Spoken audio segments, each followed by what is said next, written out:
Yeah, I mean, certainly vomiting is, there's a million things that can cause vomiting, so that's a somewhat of a hard question to give, as a blanket statement. But I mean, sure, as a general rule, we would say if their pet's vomiting, bring them in, because there could be anything from, obstructions, and it can be minor things like, got into something that's just irritated the stomach, or maybe they got into the garbage.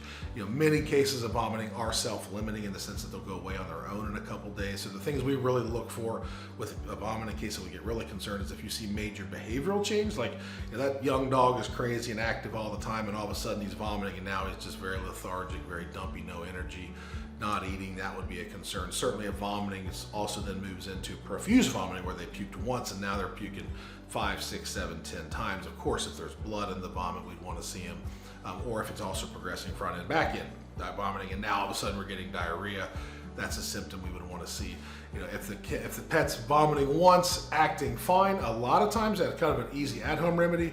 A lot of pets just simply no food for 24 hours. For many patients, that will actually resolve. Just letting that gut rest, not bringing any more food that the body has to digest, will probably in 60 to 80% of cases probably resolve the issue. Of course, continue to give them water. So, but major behavioral change where they suddenly are just, they're feeling bad, they're lethargic, certainly if they're crying out, that is one of my big hallmarks for bringing them in for sure. So, and of course, profuse vomiting.